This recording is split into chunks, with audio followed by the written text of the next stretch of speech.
Time to take action at Game Devs. Tony Chan here, and welcome to episode 71 of Game Dev Loadout, where I chat with the best people in our industry every single week. If you need motivation and tactics for making successful games, then this is the podcast for you. Now let's chat with today's featured guest, Sonia Michaels. Sonia, it is game time. Are you ready? Yes, I'm ready. Awesome. Sonia Michaels is a senior lecturer at DigiPen, where she helps students create outstanding career search materials, develop their professional networking skills, and launch their careers in the game industry. So under her guidance, students and alumni have earned positions at Blizzard, Riot Games, Bungie, Microsoft, and many more. So these are high-level companies. So go ahead, Sonia, give us a bit about your personal life and how you got started in the game industry. Okay, well, I spent many years as an English and communications professor, and I didn't know that there were positions for that in the game industry. But I was super excited when I found out that there were, because I was one of those kids hanging out at the arcades in the 80s. And after that, I was playing World of Warcraft with my daughter when she was old enough. And so I've loved games for a long time. And then fortunately, it all came together when I found out that there was a position for me at DigiPen. Nice. It's so cool. Like you just didn't expect there to be a position. Then there was. How did you find that job position? Oh, I think I saw a listing on one of the higher education websites, and I was like, wait, this is a thing? And so I sent in my resume, and the department chair at the time called me for an interview, and I basically went in and begged her to hire me, and she laughed at me, and she did. How cool is that? So yeah, let's break it down. What is your main area of expertise? Okay, well, my background is actually in English language and literature, but I've been teaching communications, professional communications this will be like 28 years this year. And so I did that for a lot of years at community colleges and universities. I'm from Canada, so I was teaching up there, and then I moved down to the Seattle area, and then I got my position at DigiPen 9 years ago. Wow.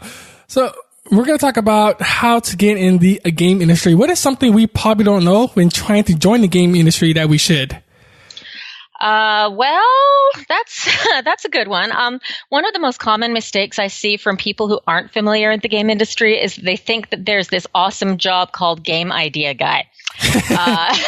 They call a company, or they email people like the head of the IGDA, and they say, I have this great idea for a game. You should hire me. And it's like, well, can you code? No. Can you do art? No. And so, that idea position doesn't exist. There are lots of people who have ideas and also have awesome skills that they can use. Aside from, programming skills and art, like what can we show if we don't have those two to show that, we could work in the game industry and prove our worth? Well, I think I know a lot of people who come into the game industry from other disciplines. And I think because my background is in the humanities and liberal arts, I focus a lot on critical thinking skills, because those are so important to design. Being able to think your way through problems and take something apart and put it back together, intellectually speaking, those are all skills that can be transferable into the game industry once you learn, a few essential skills to supplement that. Ooh, what other skills are there that would supplement that? Well, I think that anyone can learn enough basic math and coding skills, a little bit of scripting. There are a lot of free courses online. There are a lot of ways that you can pick up the essentials that you need, so that then you can begin working, getting your hands dirty, I would say. Ooh, critical thinking, guys. Come on, we gotta develop that. So aside from being like the idea guy, what other mistakes are most common, even experienced people might make when trying to apply for jobs? Okay, well, one of the most common mistakes I see is that people, they want a job so badly that they just start spamming out resumes and kind of like, sort of a universal cover letter to all of the different companies. And they're sending out, 100, 200 applications. And I would rather see people send out 15 or 20 carefully designed and tailored applications, really focusing on what they know about the company and whether they've played the games and so on, and really establish their fit with a company rather than just sending a very generic application out to 100 different places. So we definitely got to custom make cover letters, resumes. Is referrals or reference a big thing in the game industry? Well, it's your network is everything in the game industry. I like to remind my students that this industry, you know how they say that everyone's divided by about 6 degrees of separation. In the game industry, it's probably about 2 degrees. If you want to talk to someone and I don't know them, I know someone who does know them. And so I think it's really important for people to build up their network and really maintain and nurture those relationships while they're trying to get into the industry and beyond. Once again, networking, that we always talk about that on the podcast. Networking is so important. On the resume, what are some key points that we should be having on the resume to make it stand out from like the competitors? Okay, I think that any projects that you have worked on, I mean, I'm very fortunate in that my students all work on multiple projects during their time in school. And so they have the equivalent of, 4 shipped games by the time they graduate, 4 or even more. But for people who aren't at a game school, I think any solo projects you can do, anything you've worked on, anything that you can show that you understand the full cycle of game development, that you've sort of been through the whole process and you know how to get from concept to shipping a game. Can you give us a bullet point of what the first, the top part of a resume will look like? Well, I think that very much depends on what you're trying to emphasize. If you have projects, that goes at the top. If you have projects, but you also have an internship or a former position in, with a relevant company, that goes above those projects. Basically, you want the recruiter or the hiring manager to see the most important stuff that you have within the top third of the page. For some people, that'll be your education. If you went to a, super famous fancy school or whatever, but you don't have projects, okay, put super famous fancy school up at the top. And so it's really, I always try to treat resumes as really component based. You have all the different parts and you can take them apart and put them back together as you need to for any given position. Gotcha. Another thing I heard during interviews is the personality plays a big role into it. Is that true? Like the way the person acts, the way they talk, or just the attitude? Definitely. I think that, again, one of the things that I like to teach is that when you see a job posting for a company, look at the tone in which it's written. Like if you're looking at a posting for a fairly, traditional or, really older established company, it might be kind of formal and you're going to give that back to them in the tone of your cover letter and your interview and so on. But if you are, you're applying for a company where the job posting says something like, greetings, travelers, and whatever, then you can give them some of that back in the tone that you are submitting to them. It's really just a matter of kind of mirroring whatever the tone is that you see in the job posting or that you know from the company. Wow, that's a great idea because you're going to sound like them if you write, the way they do. Yeah, you're gonna seem like you're gonna fit in, like you're gonna be somebody they want to hang out with at work. Now let's talk about phone interviews. Is that an often thing in the game industry, getting phone interviews? Yep, the phone screen is really important, and this is something I actually spend a lot of time on when I'm teaching and when I'm coaching people because I hate phone calls. Even I'm an extrovert, I love talking in front of people, but even this right now is torture for me. I just hate phone calls, and so I try to get people really, really prepared so that they don't freeze up because the hardest thing about a phone interview is you're not getting any of that nonverbal feedback from the person. You can't see them. You can't see when they're getting bored or when they're done with your answer. And so you just kind of have to try and figure out when you've said enough. And that can be really challenging. Well, what can they do to, figure that out? Like, is there something we should research the company ahead of time so we know what we're talking about? What else can we do to prepare for that phone interview? I would say it is always a good idea. Like a lot of interviews, and I'm talking about soft skills interviews here. I mean, technical interviews, whiteboarding stuff, that's different, and that's something that has, a lot of fairly intense requirements. And I tend not to work on that because I'm not a programmer, and so I pass that over to the people who do. But I would say that it's always a good idea to have 2 or 3 stories in your pocket that you can tell when they ask you like situational questions, like tell me about a time when a team project didn't go well. Tell me about a time when you had a failure. Tell me about a time when you disagreed with your direct manager.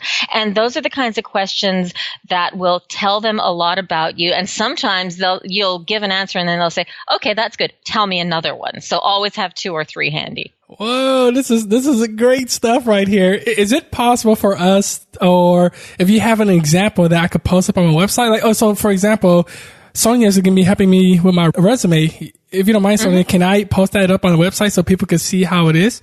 Of course, you are absolutely welcome to. Yes, thank you. So overall, what are key principles for creating a better chance that a company will hire us?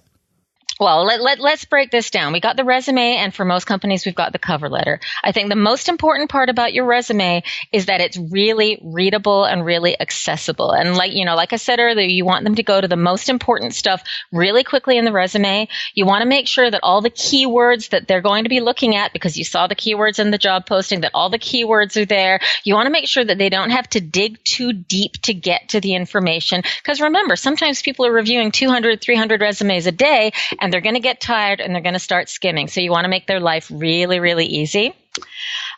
With cover letters, then, on the other hand, again, you want to keep them short. These people have to read a lot of cover letters, and you want to really focus on, I usually like to focus on two things specifically and then go from there. It's fit, what you know about the company, what you know about the games, how you're going to fit into the company culture, and contribution, what you're going to give them, how you can help them on the bottom line to make better games and be more successful. Yeah, you got to show that you could bring value to that company. That's right. Job hunting, of course, is really hard. And from what I heard, joining the game industry can be even harder, especially if you're not near it like I am. Since I'm in Houston and Austin's like 3 hours away. And then there's these horror stories of crunch time and stuff. So should we be worried about joining the game industry? And like what's the worst that can happen to us if we do? Cause I'm reading the book called Blood, Sweat, and Pixels right now. By Jason, and it talks about the horrors of crunch time, and I think that could deter people away from joining the game industry. So, what should we expect? Okay, well, I will tell you that crunch is a problem. And it's something that, for many years, it has been kind of the status quo of the game industry. And what it means is that people do tend to get burned out because, you do your job, then crunch time, you work 80 hours a week, and then you finally ship, you're exhausted. And then sometimes there's layoffs after that because you shipped, there's, not so much for people to do. So it is a thing. Fortunately, there are a lot of us in the industry who are really, really committed to starting to help that change. And, I'm always looking for opportunities to speak up about that. And people like Kate Edwards, who was the executive director of the IGDA, the International Game Developers Association, until very recently, Kate has been doing a lot of work on trying to find ways to help companies adjust their business models to avoid crunch and to avoid that crunch to layoff cycle. And so there are people working on this, and there's a way to go, and there've been quite a lot of layoffs in the past few weeks that have been making a lot of people nervous. But I think that there are enough people in the industry who care about making it better that it's got to get better. Yeah, and keep in mind, the game industry is still growing, and it's huge right now. And you can use this right now, Sonia, as a platform. Do you want to tell those companies, like, what can we do, or people in general, help to promote, I guess, the end of crunch time? I think that basically when you have healthy, happy employees, they will produce better work for you. And so focusing on that, planning on having, awesome producers and people who can, help set milestones and schedules and project managers and so on. I think it is really important that everything be planned so that you don't have that mad rush to the finish, if at all possible. I mean, there's always going to be an intense period coming up to the release, especially of a big game. But I think there are definitely ways to front load some of that so that people aren't just, burning out from overwork. Yeah. So thank you for that, Sonia, for pushing the end of crunch time or preventing it. So we really appreciate that. And, there's a lot of vices going on joining the game industry. Like, do you hear some bad recommendations in your profession that are given to us that we should avoid? I kind of want to take the fifth on that one. But yeah, I hear a lot of people give really well-intentioned advice, but there's sometimes a difference between really well-meaning advice and really good advice, right? Mm-hmm. And so I've heard people say things like, "Oh, you need to put everything on your resume, make it 3 pages long." No, you get 1 page. Or you should spice your resume up by adding quotes from your recommendation letters. No, those are that's another thing. You want to keep the wall of text off the resume. And so what I usually recommend to people is get feedback from a lot of people hopefully people that you trust, and then take all that feedback on board. And then at the end of the day, you decide. And if what you decide is something that, 3 people told you not to do and 2 people said you should do and whatever, it is still your document. It still has to ultimately represent you. You have to be happy sending it out. And so I think basically getting all that feedback, there's going to be some outliers. There are going to be some things that you can discard instantly. And then the rest of it, consider it, see how you feel about it, and then you decide. Gotcha. And what are the biggest waste of time that we might be doing when trying to apply for jobs? The biggest waste of time. Well, like I said, sending out 100 bad applications is not a good idea. I do suggest for the most part, like I know everyone wants a really nice looking resume, but even though it can seem like a time saver to use a pre-made template, in the end, it's going to cost you more time because most of those pre-made templates are really kind of challenging to edit when you need to add more stuff. And so I have a lot of people that, okay, right now, as they're graduating college, everything fits. But then after a couple of years experience, when they've got more to add to the resume, the template's going to break. They're just not going to be able to edit it properly. And so I always suggest start from scratch, make something that you're happy with, even if it takes a little bit longer, because then it will grow with you and you won't be wasting time down the line. Is it okay to go up to a company personally and then ask to speak to HR and find like a job position? You know what I mean? Like just to go up there and see if they're willing to hire you and you can bring your resume on hand. You mean like show up at the door of the company? Yeah. You don't want to be a crazy stalker person, right? But no, I think that one of the best ways, if you really want to make a lot of industry contacts that way, is go to GDC, go to the Game Developers Conference, and it's really the flagship event of the industry every year. It's awesome. This year I think will be my 7th or 8th GDC or something like that. And basically that way you're there, all the companies are there, you're going to meet people who work for so many different places, you're going to meet both, representatives and people at all levels, people who are entry level. You can ask them questions and then you can start building those connections so that, after GDC, you go back home, you add everyone to LinkedIn and then you follow up and you say, hey, it was really great talking to you at GDC. I met you at the Blizzard party or whatever. Would you be willing to look at my resume or would you be willing to, help me figure out what roles might be available for me? And so I think rather than kind of jetting around and going to all these different companies, go to the place where they all are all at the same time. Yes. GDC, that's the destination I'm going for next. I'm saving money for that already. And some of my listeners, they hit me up and they say like, oh, we should all meet up at the GDC and just talk and hang out. So I definitely want to go to GDC. One of the great ways for people to go to GDC, because it's a really expensive, thing to get out to San Francisco and so on. But one of the best ways to do GDC, especially for like the first time, is through the Conference Associate program, the CA program. And it's a fairly straightforward application. If you just Google GDC Conference Associate, it will, link you to the application. And if you give them 25 hours of your time during GDC week, they give you an all access pass to the conference.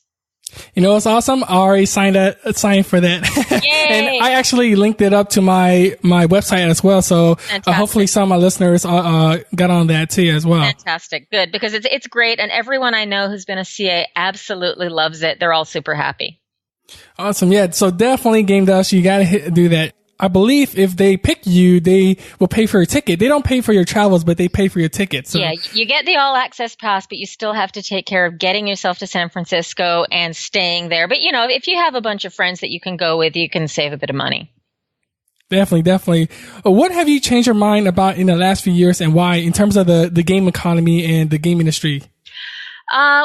Because my work is mostly with career preparation stuff for game industry. And I find that when I started working on this, I was in a much more traditional mindset, like the same sort of traditional resumes that you would get from a lawyer or, a Wall Street banker or, whatever. And, in the past decade, I've adjusted a lot to kind of work with the creativity of the game industry and help people come up with really cool, innovative resume formats and start using color and, have something that looks creative without being so flashy that it's not readable. But, we're working on adding that creativity to people so that they can kind of say like, this is my personal brand. This is my resume. My business card kind of looks like my resume. My website kind of looks like my business card. And so that idea of helping people create a sort of unified personal brand is something that I've really developed over the last decade.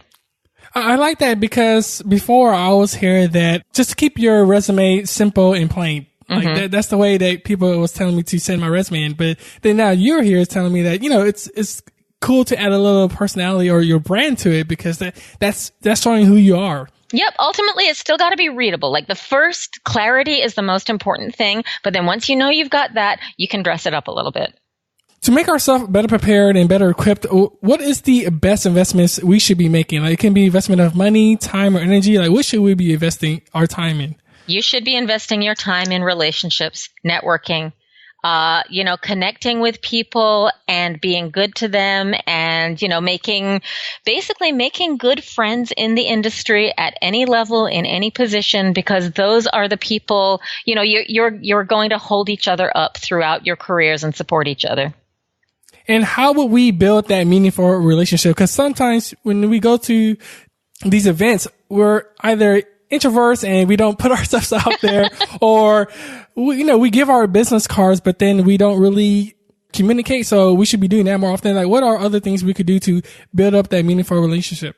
Well, I think like you said, don't just meet the people and collect the business cards, but then follow up on LinkedIn, follow people on Twitter. And when they announce a new project or, they post a game trailer or something, respond to that. Make yourself available and interested rather than just popping up when you need something. It's kind of like it's not cool to meet somebody and then ignore them for 3 years and then be like, hey, give me a job. I think that if you're building relationships and building your expertise, and really, really connecting with people, even as introverts. I mean, the only thing as an introvert is that when you go to events like this, you're going to need a little more recharge time afterward. And that's okay because a lot of other people in the industry are just as introverted, but then later you follow up, you make that connection. There are a lot of like little casual events. I don't know about other cities, but in Seattle, there are a lot of sort of beer Wednesdays and drink and draw meetings for artists. And so there are a lot of opportunities that are pretty low key to connect with people. It's not all like huge conferences and flashing lights. Yeah, that's why you could join your local communities and network with people from there and just build up that meaningful relationship. We kind of mentioned this earlier. For people that don't have money or a lot of time for like going back to school and getting an education to get that gaming degree, like what can they do to increase their chances to join the gaming industry? Like they could take side classes and I guess build up their portfolios.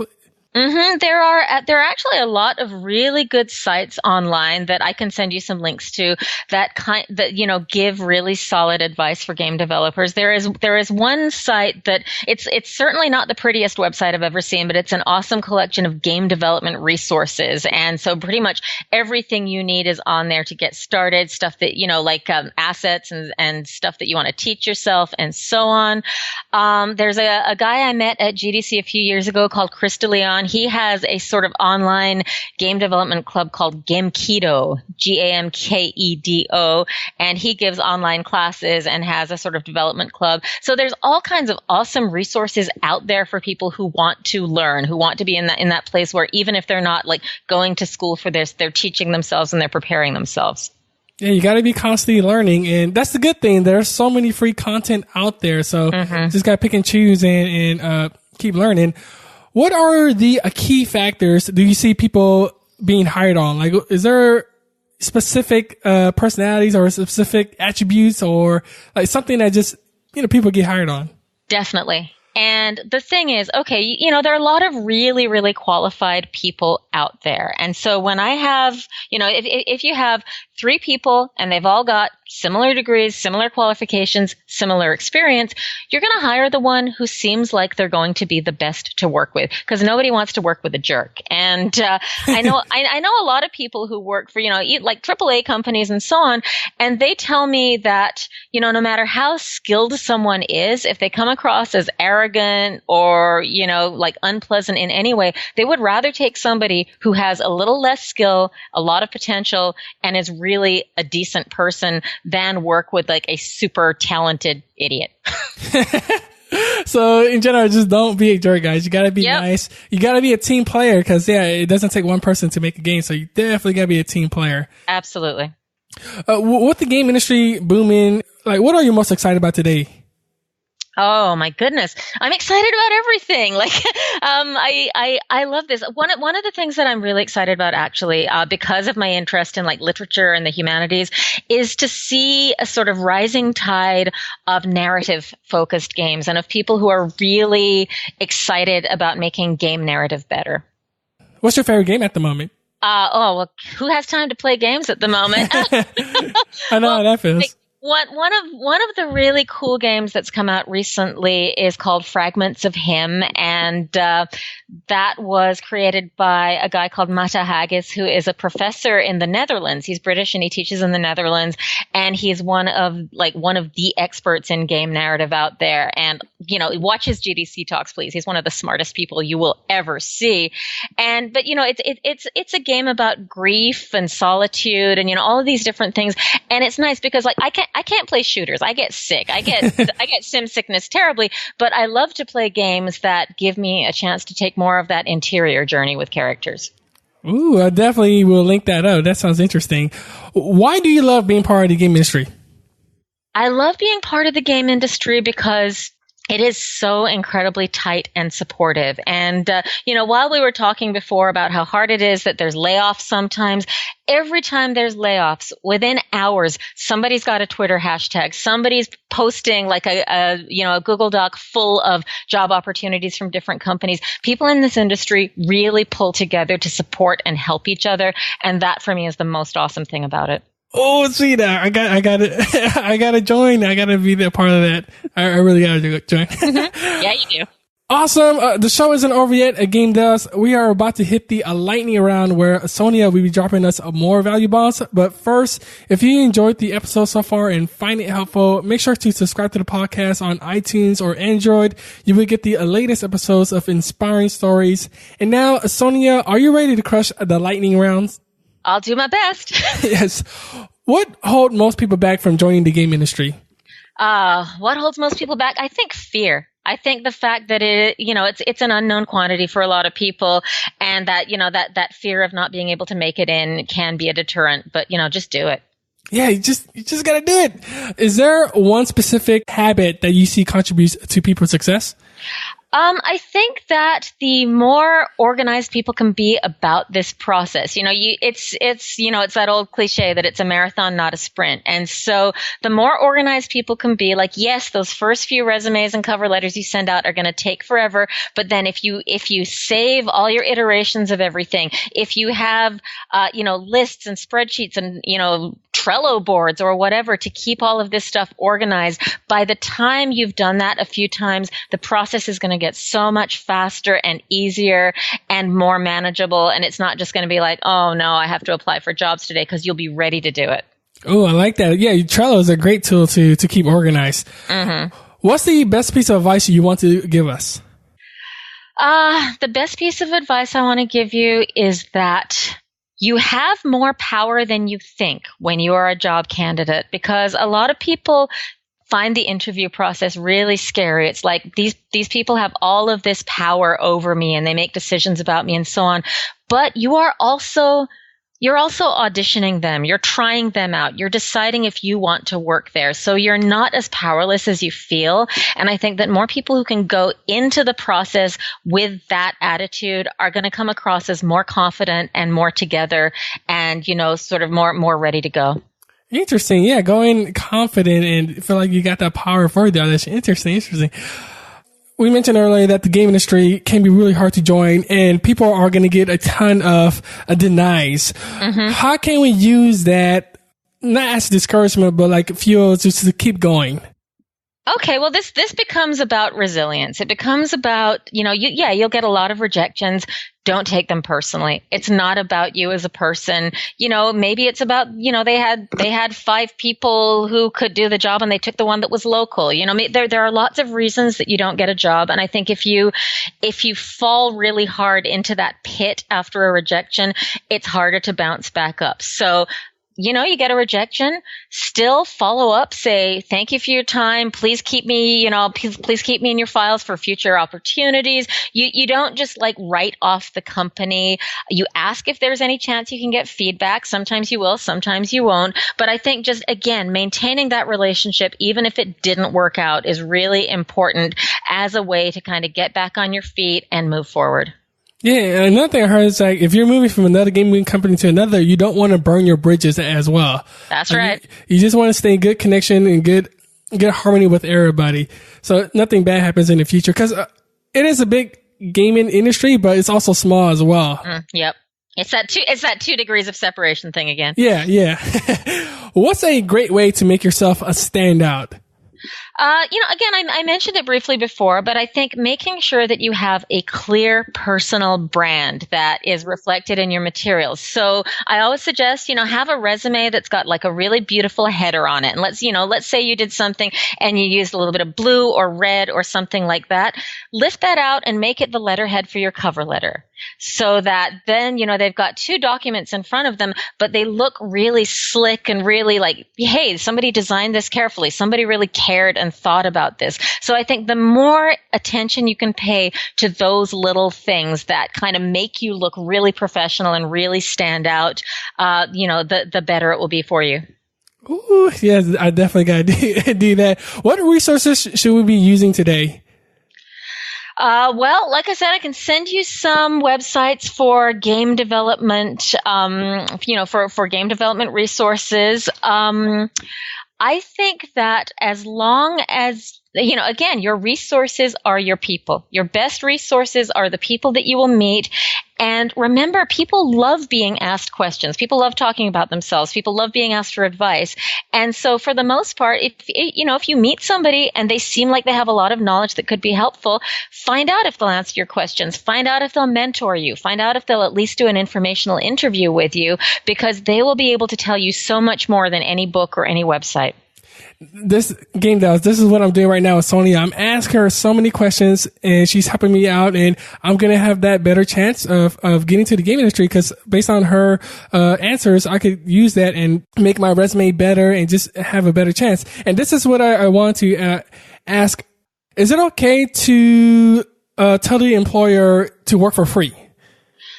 Oh, you mean when an employer asks you to work for free? No. So saying like you want to work for them for free to prove that you're worth it. Is that okay? No. Oh, okay. Please don't work for free. You don't offer to work for free, and don't work for free when people ask you to. The old saying is, when somebody asks you to work for the exposure, remind them that people die from exposure. Oh, wow. No, basically what you're doing if you work for free is you are cheapening your own skills. You're making people, there is this belief that you get what you pay for. And so when you get something for free, it can't be worth as much. And I see this, I don't see a lot of people asking people to say do programming for free, but I see a lot of people being asked to do art or to write for free.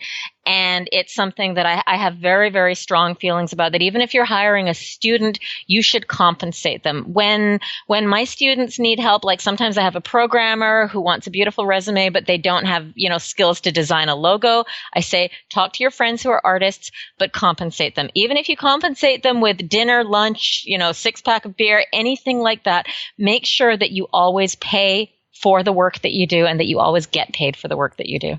Awesome. Yeah, that's interesting. And like you said, something that's free, it lessens, I guess, what you're doing, or I think there's always a drawback when something's free. Mm-hmm. And I mean, it's fine if you want to make a little project and give it away or whatever, but when you're working for someone else, make sure that you are valued. Yes, make sure you are valued. You just need that feeling. Mm-hmm. This next question is a bit of a doozy, and it's more personal to you, because I want to see how would you do things. Imagine you woke up the next morning in a brand new world and you knew no one, and you're trying to join the game industry. Like, you want to be a part of it because, you always had that passion of playing games and you just want to join. And your food and shelter is taken care of and you have a laptop. What would you do step by step on the path to join and become successful in the game industry? I would find all the different resources where I could teach myself, a lot of skills that I would need online, and I would meet the people. I would, like I said, if in this brand new world there is Twitter and there is Facebook and there is LinkedIn and whatever, I'm going to start making connections, because the connections are absolutely the key to success in the game industry. Go out there and connect with people at Game Does. You got to build those meaningful relationships.